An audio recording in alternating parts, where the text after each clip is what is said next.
Congo Liziba TV, Congo Liziba TV.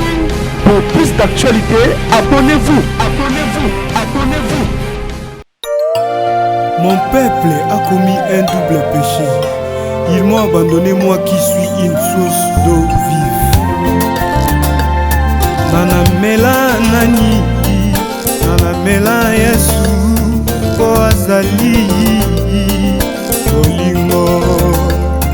Nanamela nani, nanamela Yesu, ye azali bolingo. Bolingo lokola maya pio na tangwa moi. Soko meli ekitisi motema. Bolingo lokola maya pio na tangwa moi. Soko meli ekitisi. Le consolateur du cœur Jésus, le roi de tous les siècles. Tu nous as donné les pouvoirs, éclater ta puissance. Par le nom de Jésus-Christ, ma vie a tout changé. Rien n'est comparable à toi, Jésus le bon berger. La résurrection et la vie se tiennent dans tes mains. Tu es le roi de tous les temps, le commencement et la fin de toutes choses.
l'aveugle et se laver. Lui-même était baptisé. Moïse a été racheté. Avec il avait différent. Aujourd'hui nous sommes baptisés. Nos fardeaux sont tombés. Naman a été guéri dans les déserts. Ismaël a été sauvé. Jésus-Christ y est. Tu as fait de nous des rois et des prêtres pour notre Dieu, et nous régnerons sur cette terre. Amen. Dansez, dansez, dansez. Merci Jésus.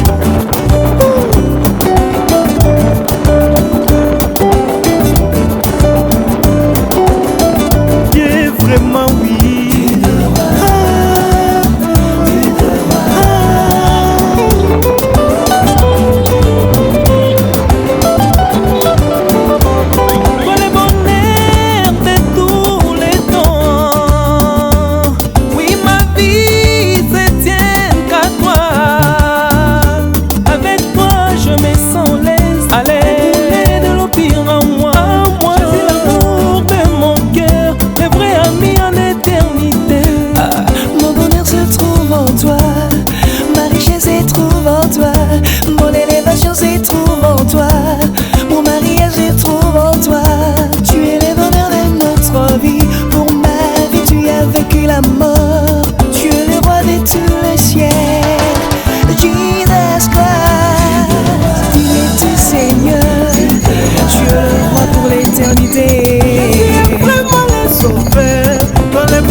Quand la maladie est séchée, tu es bon Dieu, vraiment oui.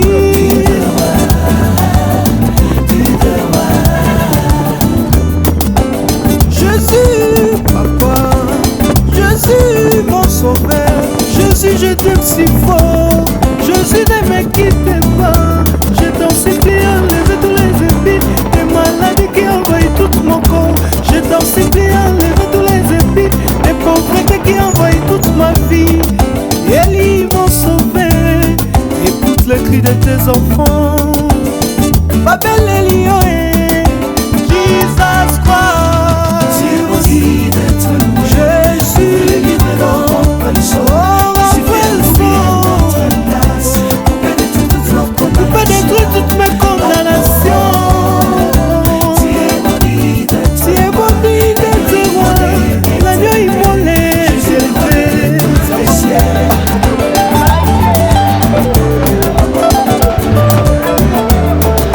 L'agneau de Dieu est levé sur les cieux et la terre.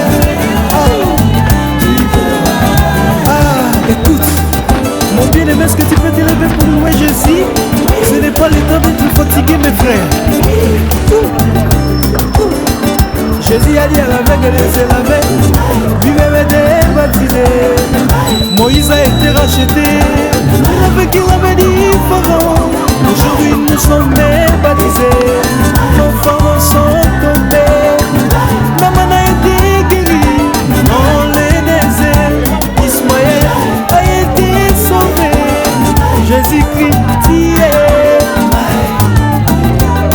Tu as fait de nous des rois et des prêtres pour notre Dieu, et nous régnerons sur cette terre.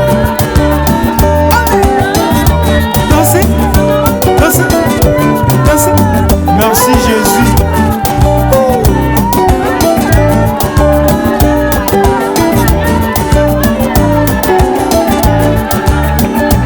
Dieu vraiment oui.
tu es séché, tu es mon Dieu, vraiment oui.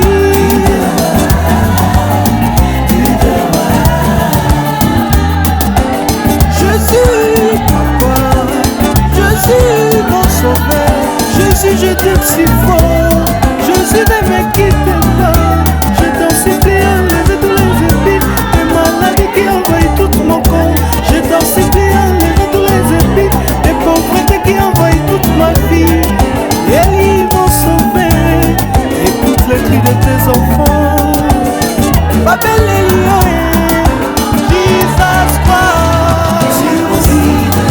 Jésus,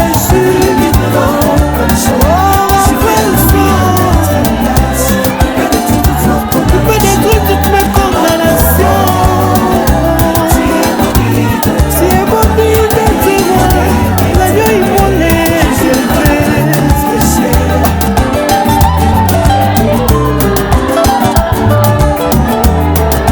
l'agneau de Dieu est levé sur les cieux et la terre.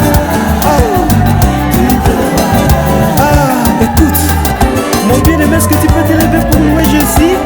Ce n'est pas le temps d'être fatigué, mes frères.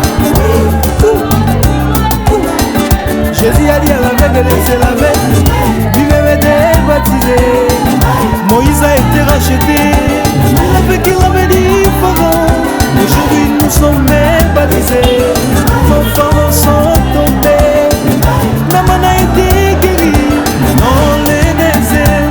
Ismaël a été sauvé, Jésus-Christ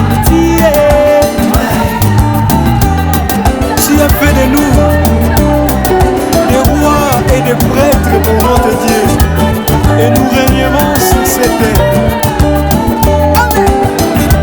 Dansez, dansez, dansez. Merci Jésus.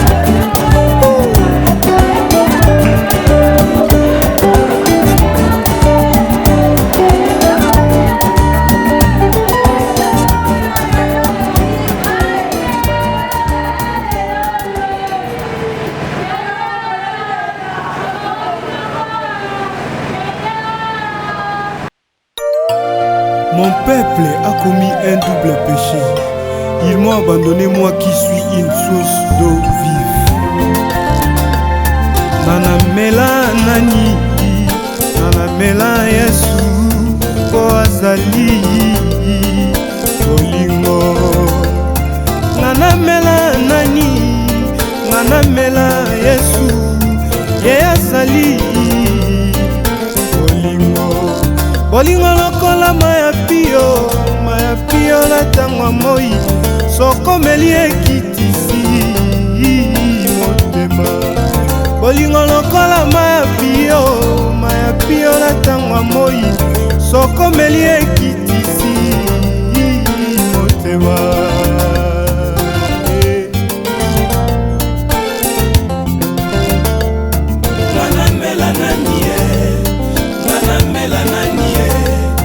Manamela Yesu bazali bolingo. Manamela nanie, manamela nanie, manamela Yesu bazali bolingo. Bolingo lokola maya pio na tangwa moi, sokomeli ekitisi motema. Bolingo lokola maya pio na tangwa moi,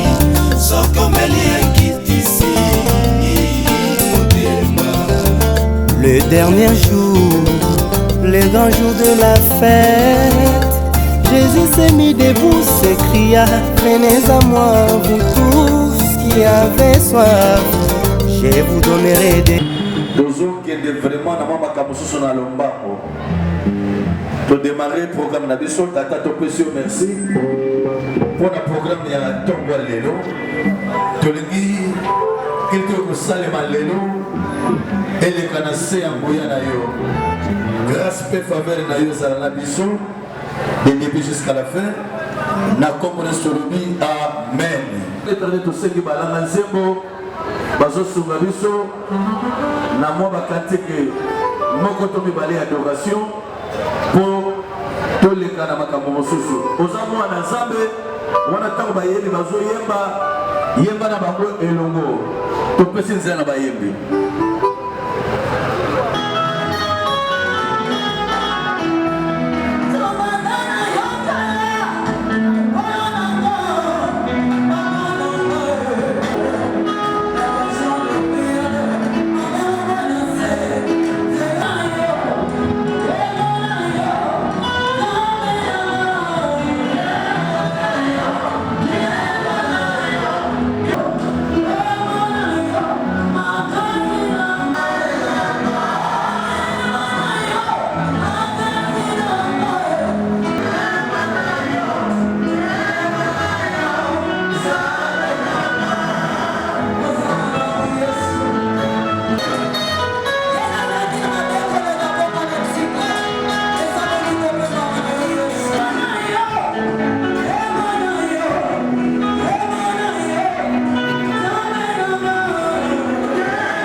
Parce que tous qui de musique, to bandeli koloba pona bande komsuna ba komisi komote toza awa to vandi awa nazana biki oyaki na Jean Leclerc oyaki ne loko moko yaka kopesa kombo na tinete soki moté ya silisi côté ya poto le kana maka mususu parce que toko kende vraiment na rapidité mususu pesa kamena bien alors ngumba moto na yo yebisa nzambe na lingina yoka yo na tongwa lelo Bible le bini se koleka même bana nzambe koleka te to sambeli na kombo na Yesu tata to peso merci na moment oyo pesi biso malamu to kabia mo na salo boko na yo to lingi to yoka yo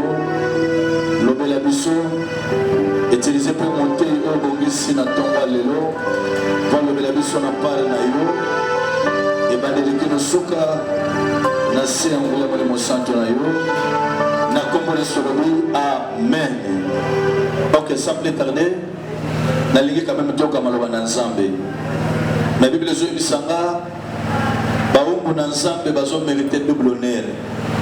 Vraiment na yebi que tozana bisika ya matanga meli lo bana Nzambe ke baka droite. Na sengyo bisiko sali na bolingo Nzambe avec tout le respect pour que tele mapoto ya bamote ya tongo lelo. Bible lo bazo mériter quand même le double honneur. Na limite soki député moko côté to président côté awa Zamba Pamolo nazo comprendre que bana Nzambe baza awa. Vraiment Zamba mona yo na resposa na mo na limi mo za na mo. Sunga biso place aux ali tellement s'appelait dans les temps qu'ils ont invité le prophète Nathan Okiata quand on a tous les terroristes Maboko Makasbi le temps quand même Maboko bien temps mon place Kana le prophète Maboko bien.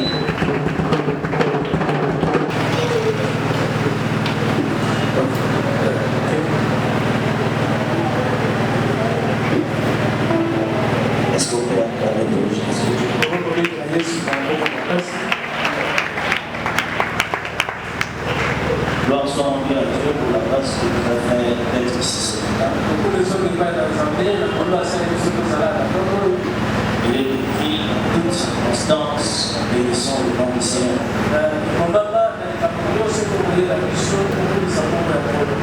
Je sais que c'est un événement très triste.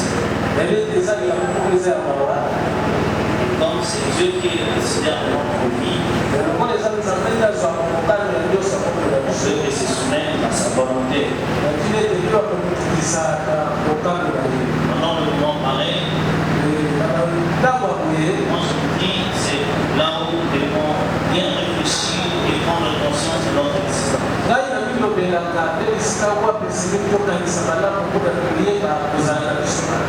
Permettez-moi pendant quelques minutes de te conseiller un peu, parce que je ne vais pas parler à notre soeur qui nous apporte, mais je vais te parler d'un minute ce matin. Il y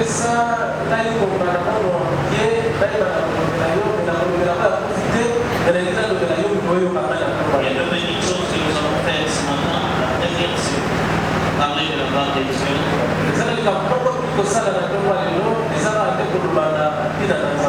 La deuxième chose, ce serait une prière. Des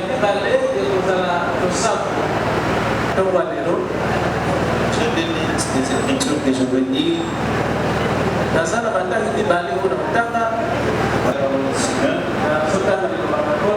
L'homme n'est pas le maître de son souffle pour le bénir. Il n'a aucune puissance sur le jour de la mort. Il n'y a point de délivrance dans ce combat. Et la méchanceté ne saura sauver le méchant. Amen. Psaume chapitre 39. Verset 5. La Bible dit, Éternel, dis-moi quel est le terme de ma vie. Quelle est la mesure de mes jours. Que je sache combien je suis fragile. Est-ce que vous pouvez lire le matin? Voilà, j'ai une petite chose à partager avec vous ce matin. J'aimerais te dire, toi qui m'écoutes ce matin, que la vie sur terre, c'est une étape temporaire. L'âge, peu importe l'intelligence, peu importe les diplômes, j'aimerais te dire, un jour on va tout laisser et on va traverser de l'autre côté. Voilà, dit que nous sommes dans ce monde, mais nous ne sommes pas de ce monde.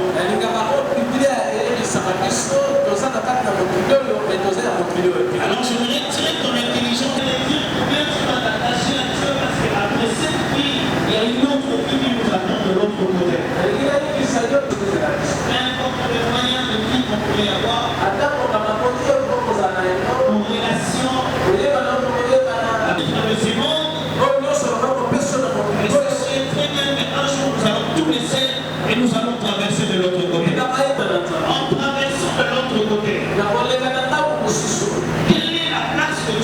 trouver dans l'éternité. Il y a que deux places. Soit tu seras à côté des dieux, soit tu seras à côté du diable. Or, ta vie ici-bas, donne bien la marche chrétienne, plutôt donne bien la marche à ta vie chrétienne. Pour que quand tu seras de l'autre côté, tu puisses occuper aussi une bonne place. Aujourd'hui, j'essaie de nous approchons plus à nos diplômes et à nos relations. Il y a même ceux-là quand on les voit de Jésus, ils trouvent que on dirait la Torah de la vie, il faut pas la léguer la paix. Alléluia. Alléluia. Et j'aimerais te dire ça. Il vit sans Jésus. Il vit sans Jésus. C'est comme construire une maison sans fondation. Peu importe le diplôme que tu peux avoir, peu importe la force que tu peux avoir, j'aimerais te demander ce matin de bien avoir une relation avec Jésus. C'est lui qui n'a pas une relation avec Jésus. Quand cette vie de Simon va finir, que la mort va frapper à ta porte comme cela est arrivé dans la vie de notre soeur Marie.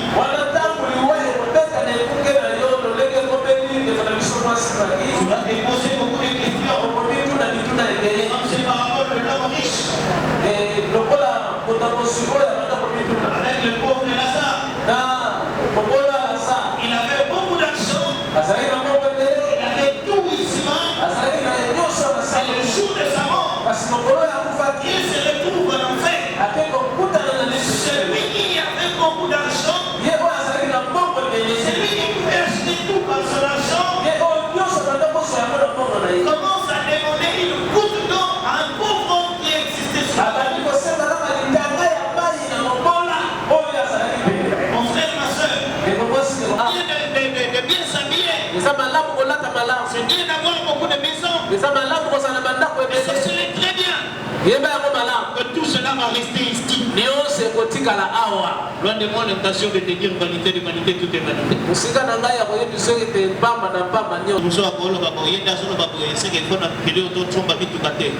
Je suis pas là-bas.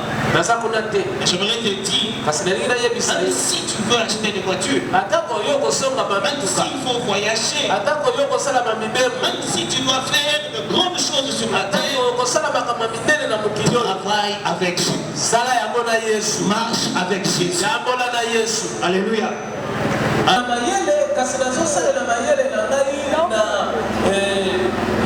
Pendant des moments pareils, pendant les événements pareils, c'est là où nous découvrons les attitudes des autres. Alléluia. Et ça n'a pas rapport à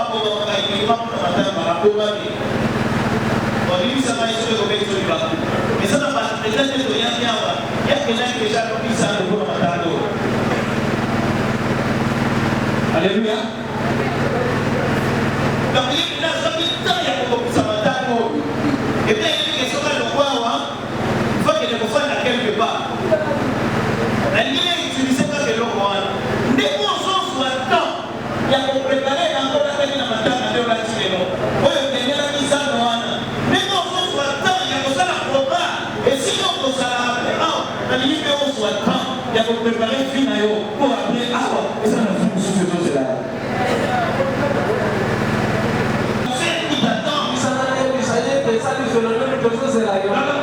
On n'aura pas de l'eau.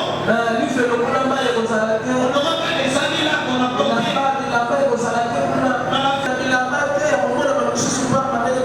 Il aura fait le prince compétent. Marie a connu le Seigneur. Alléluia. Parce qu'elle a connu le Seigneur.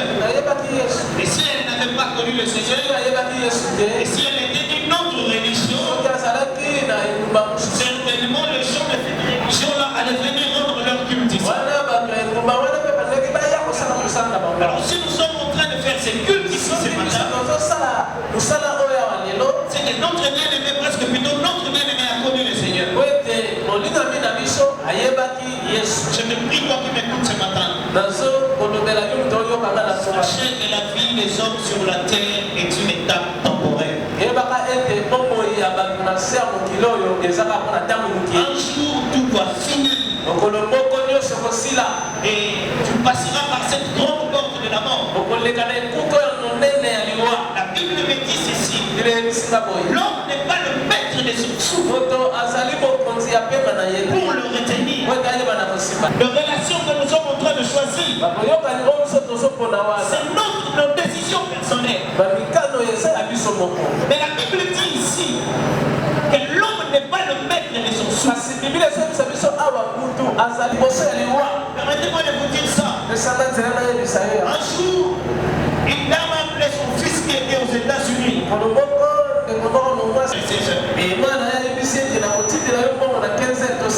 Et le monsieur entre dans son bureau. C'était le 11 septembre 2001.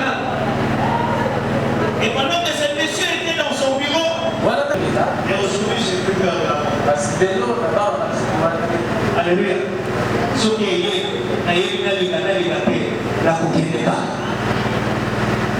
alléluia. Et la visite à la bande, et c'est lui qui a eu la bande.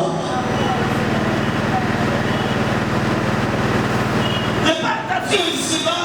Pour que quand tu vas traverser de l'autre côté, tu puisses hériter la couronne. Alléluia. Alléluia. Est-ce que vous pouvez sur le campagne? Mettez la main sur ma robe.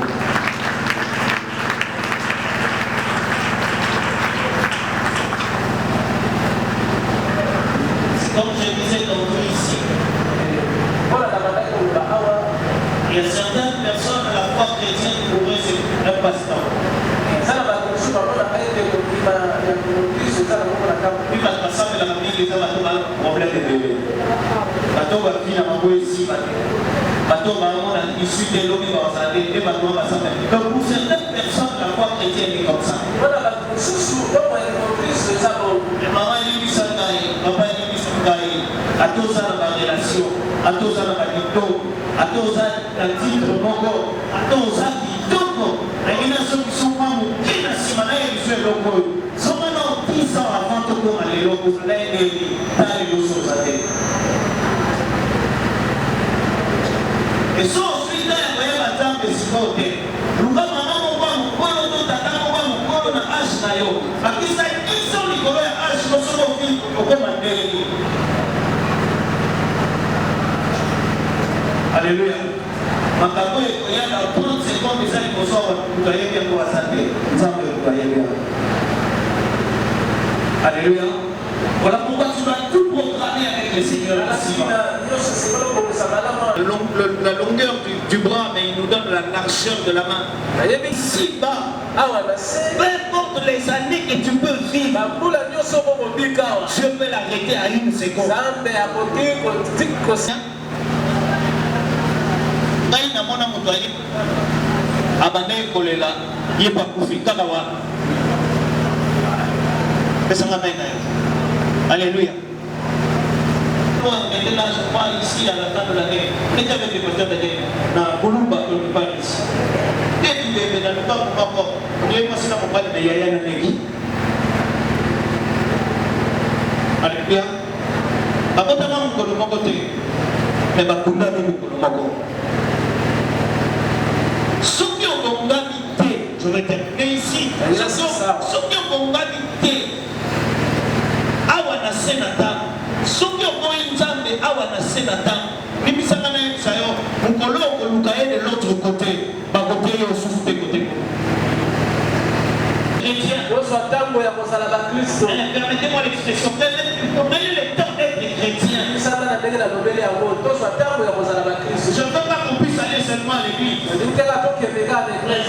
Prier, aller à l'église et être un vrai chrétien, c'est trois choses différentes. Il y a des gens qui vont à l'église mais ils ne savent pas prier. Il y a aussi ceux-là qui prient mais qui ne parlent pas à l'église. Peut-être dans des moments pareils, tu veux Il s'appelle les Alanamo. Que tu puisses croire à partir de ton cœur. Et que tu les confesses de ta bouche. Choisissez le temps maintenant d'être dans le corps de Christ. Sauver biso, maïe te de sauver biso. Mitu kana biso te de sauver biso. Ma relation nous a côté, il y a un de sauver biso. Mukoloyo, ils sont nos hommes. Alléluia. Auprès des dieux, c'est de notre Seigneur Jésus-Christ.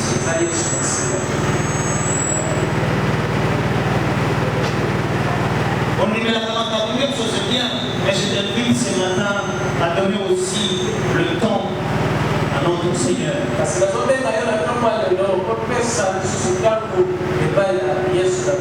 Amen. En donnant le temps à Dieu, il va nous donner l'opportunité de gagner cette couronne de la vie. Je sais que c'est très difficile à d'autres personnes de le comprendre. Non. Je vais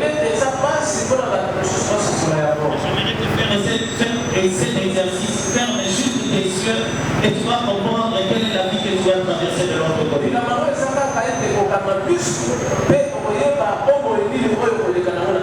Quand tu fermes les yeux, ce que tu es en train de voir, c'est ce que ton corps ici va commencer à voir.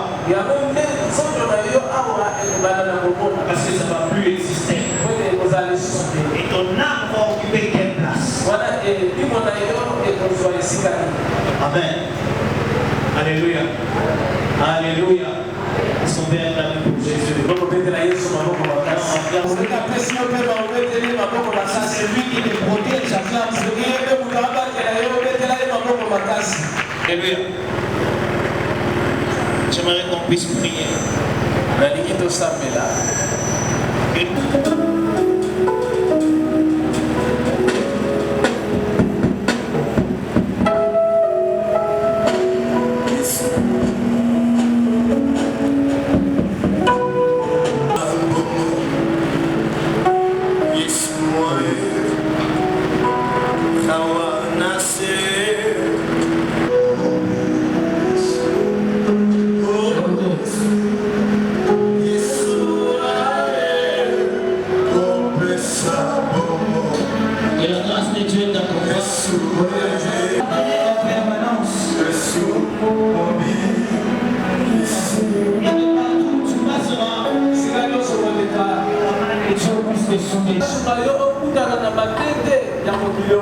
Mais que la force de Dieu soit à ton partage.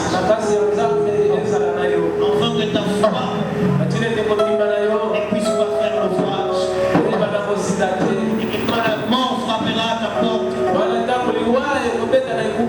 et que quand Jésus reviendra, il accepte de t'amener auprès de lui. J'ai ainsi prié dans le nom de Jésus. Merci Seigneur Jésus. Amen. Alléluia. Et maintenant, nous sommes encore. Je sais que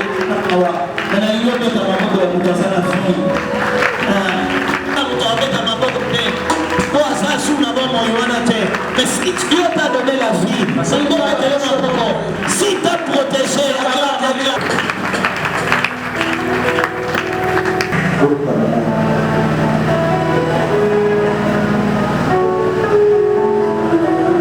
vous plaît, les hommes de Dieu,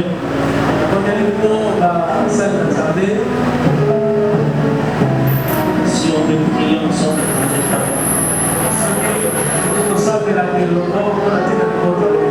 Et toi qui es là, lève juste ta main. J'aimerais que tu puisses dire à Dieu.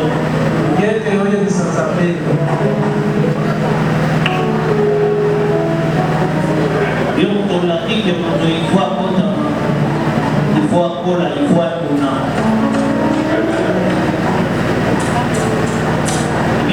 La Bible dit que les coronavirus sont entrés en temps où il fait ça dans 80 ans. Et alors, notre bien-aimé nous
connaissance n'est bisika badai ko sala to ko tenda bamina Yesu ke pe moko azali kolenga ndena sima to kolenga na témoignage ya église soki mama ndonga famille sali ko ko pesa témoignage olenge ne bavanda ke na sœur Magi akoko pusana azali bakoko lenga baya ko pesa témoignage et ça va très important.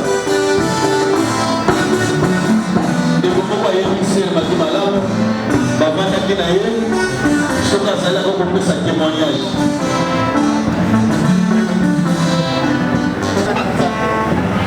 Amen. Bon, et ça c'est Christ demain. Donc pas pour la grande paix l'immigration. Magi azamu na oyo. Na yebi ko bota manete na yebi ko kola na yebi na azamu na oyo denga tukateki.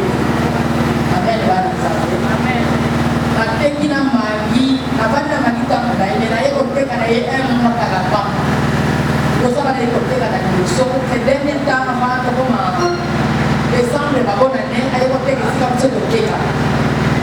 Alors on est sur la makamongo sisi kote na tena kabla kwa kote ya kwa na teke makapo bete na kwa na na Alego select na dala vitala kibala dala ko todo secado todo sobre la paz nataka ko foyer na kambo ya mabete ke sui de toika kusikia porque na zote eka kama kwa kwa kinya sante de todo pape kwa tu atareka sante bala se tare la nzambe makamnoso soko mule de kili yo de sante pape na zote te kambe na vitala ngai na passe na bandari bebe na passe na kwa bebe nzamba zo mo na passe na ila mais si bitima poye et vendredi to paroni ye samedi dimanche lundi na yo magenda na tombe la sana pour donc c'est là qui te rappelle que peut-être un peu trop mal ça va sur le on est pas d'accord oyo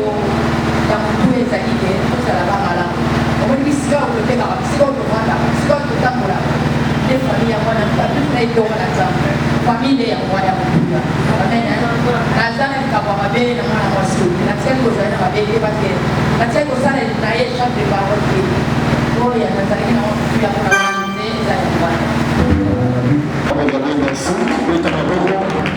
C'est ça. Témoignage à famille sur nous, pour nous Bazali. Membre de la famille sur Bazali, pour ça. Ce qui passe dans l'église, ça va dire au Sambela. Le témoignage de Bongama. L'église ici va dire au Sambela. Ah, le côté de ce moment de matin, c'est à moi de nous faire tout ça. L'église va dire au Sambela.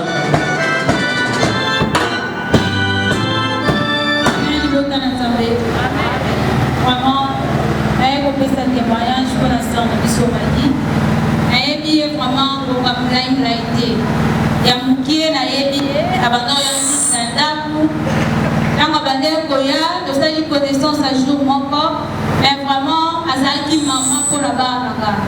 Elle n'y a pas un ami qui dira mon accord à Manabango, tout au la Nabango. À ça qui bien ma casse in Abisso.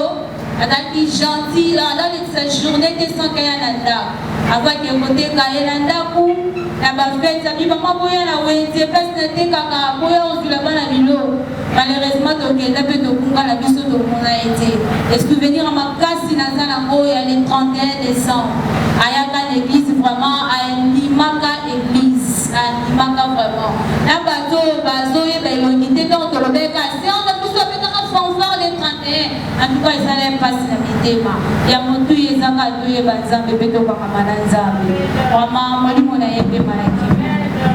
Merci vraiment. C'est ça. Ce qui m'a servi la grâce de la motika. Et nous sommes nous avons l'église dans sa mobilité. Et je crois que nous sommes pour tout le monde dans un maître et à souffler à Zali. La résolution sous temps de Balobi le 31 décembre. Nous avons dit soki muke tozalaka ba 500 personnes na kata veille wana mais moto azalaki remarquable lokola oyo azalaki te bato nyonso baye veille mais asali effort ya komema fanfare na veille ça veut dire moins de mouvement nyonso bato bayebaka te moto moko azobeta eloko kokuna elingi olobaka nzambe akosanaka bolamu te ok merci soki tozowelela vraiment na mbonga na biso tolingi bafongola biso espace tolobi boye na bandeko nyonso bakoleka awa kozwa biso mpe ya kotelema vraiment mingi wana likoma bazobongama afin de même kopesa agent de fer na bango bisika bazali wana église na biso bazobongama déjà wana église na biso la fino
ekongama tolobi baleki nyonso ya mama madi baleki bayaya na bana na bango baleki basikolela yaya na bango bayaya bazopusa na po baleleki na bango bana na bango bazopusa na po balela mama na bango wana bayeni bazosikunga biso wana famille ezopusana deja mpona kodepose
azopusana ipasgoya po akala mwana na ye te adepose jean de fleur na ye tozosenga bisika mama timba azali azopusana wana bayembi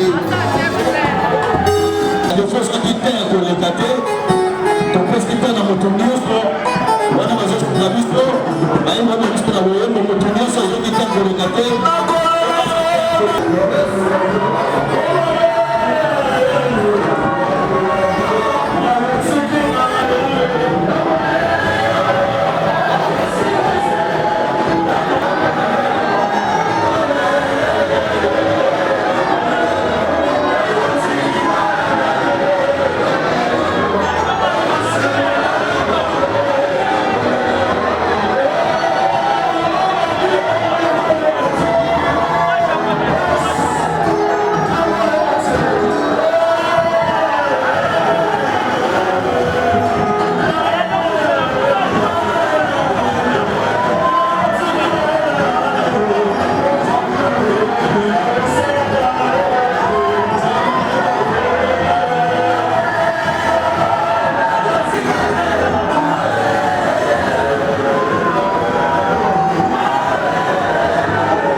parce que malgré Moula, malgré la difficulté à Koya et Sikao et Kassiboé, quand même pour partager douleur haute aux Alango et pour perdre Moutoumoko qui est vraiment important pour Nabiso, la personne de Magui Makunza. Certes, papa Azadé a empêché, normalement c'est Yem Tabaye Koloba. Mais donc il y a quand même Magui Azanani. Abotami quand même na libota moko eza munene. Magui o bozomona lelo aza na caisse otobeli cercueil. Abotamaki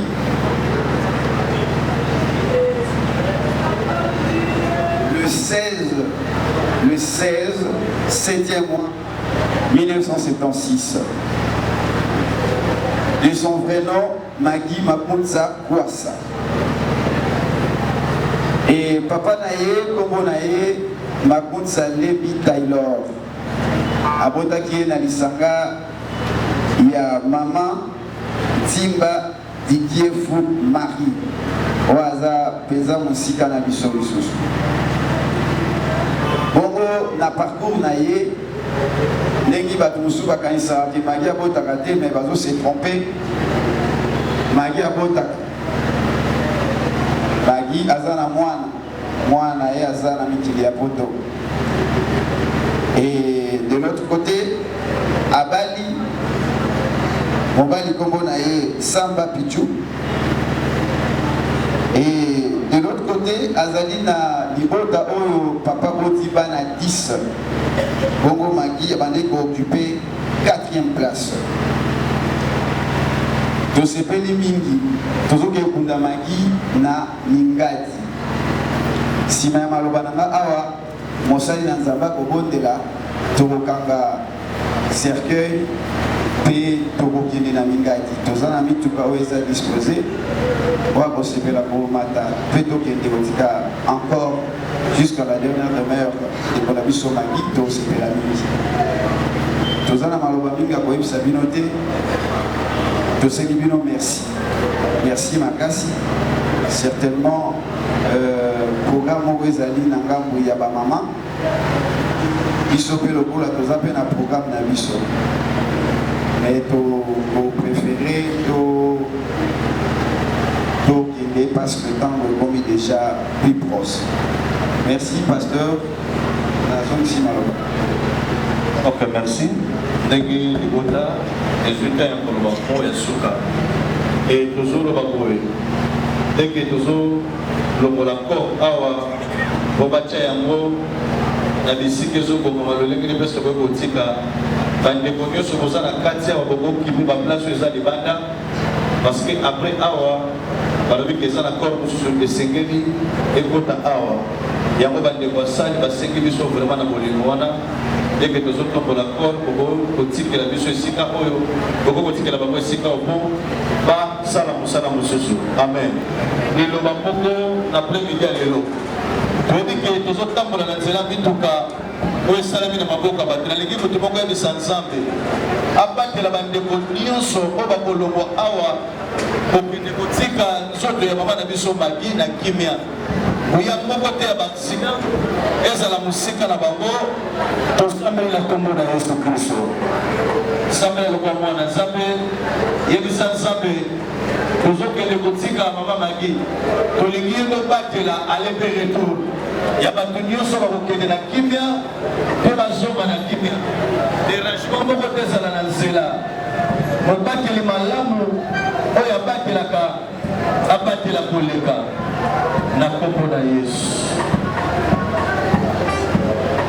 Tata topesi yo merci tokabi momo na se ya loboko na yo tolingi yo tozala nzambe ya départ ya bandeko nyonso bakokende nzambe bakende mpo bazomana na kimia mopepe moko te ya diable eakompagne bango nzambe loboko moko te nzambe esala mosala nango kokende na bango eke na kino mpe bazonga na kimia mpe famille oyo ekumisi yo lepesaka kino yo ekonsolato konsole bango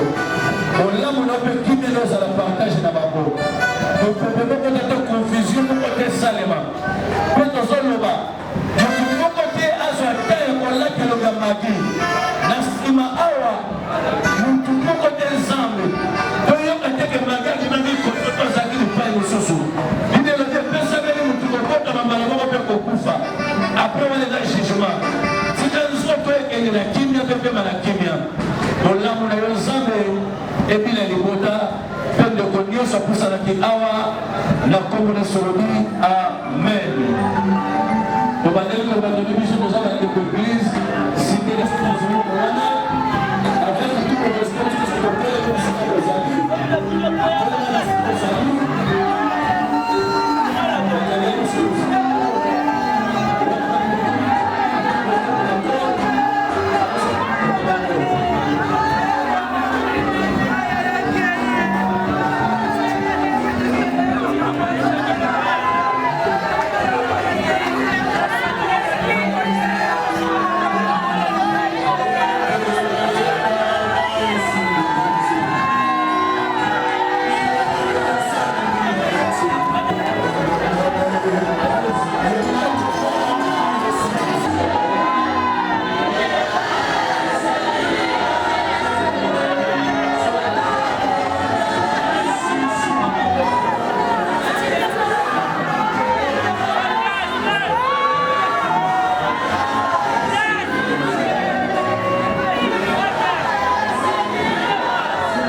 Mon peuple a commis un double péché.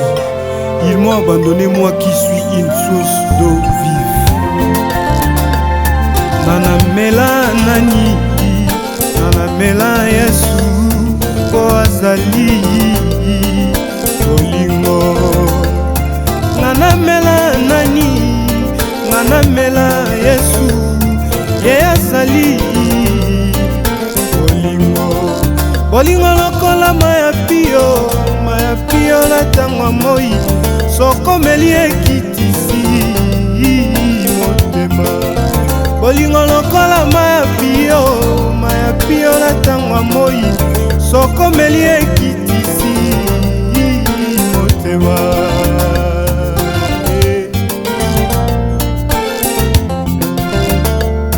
manamela nanie manamela nanie manamela yesu basali bolingo manamela nanie manamela nanie manamela yesu basali bolingo bolingo lokola maya pio na ntango ya moi sokomeli ekitisi motema bolingo lokola maya pio na ntango ya moi sokomeli ekitisi motema.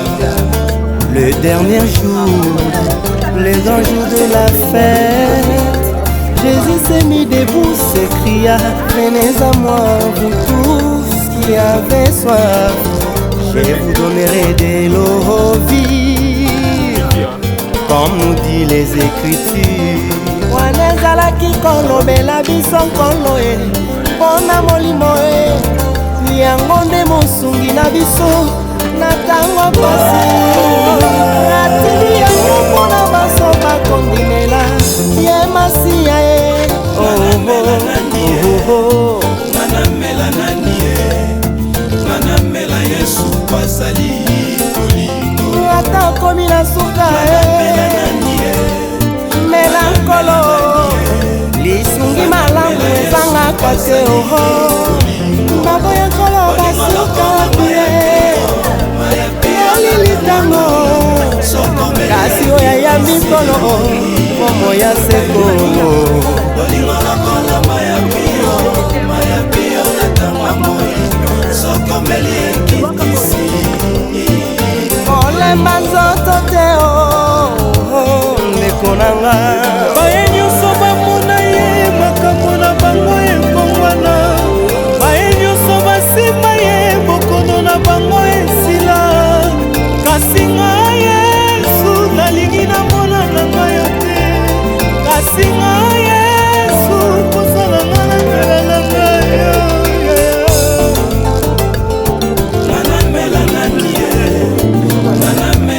mai nyonso eza mai te yakomela solisa ya solo eza kolo yesu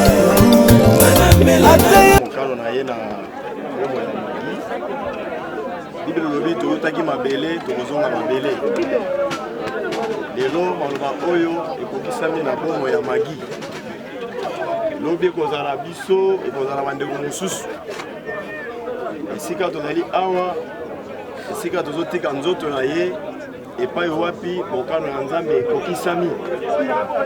C'est vrai eza pasi mpo na tiaka na biso mpo na disparition briske ya ndeko na biso magi, mais bible lobi dans toutes les circonstances toyeba kokumisa nzambe. C'est vrai tozokumisa nzambe mpo na circonstance oyo, mais pasi eza na kati ya mitema na biso, ndeko na biso atiki biso avant, mais eza pasi po tokota na makanisi ya nzambe, eza pasi po tokota na décision ya nzambe mpo na bomo ya mutu. Même biso ndenge totelemi awa mokano nyonso ezalaka toujours na maboko ya nzambe. Soki nzambe a décidé quelque chose mpo na bomo ya mutu,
bolingo lokola maya pio na ntango ya moi sokomeli ekitisi motema bolingo lokola maya pio na ntango ya moi sokomeli ekitisi motema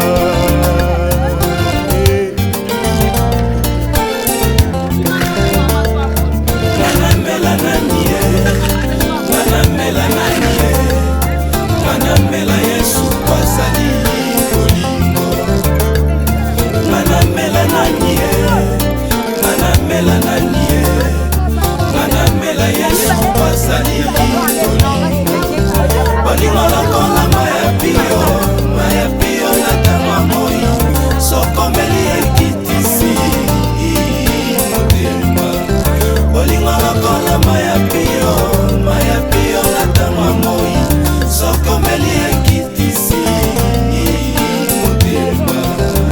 Le dernier jour, le grand jour de la fête, Jésus s'est mis debout, s'écria, venez à moi, vous tous qui avez soif, je vous donnerai de l'eau vive.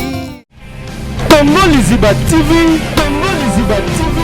pour plus d'actualités, abonnez-vous.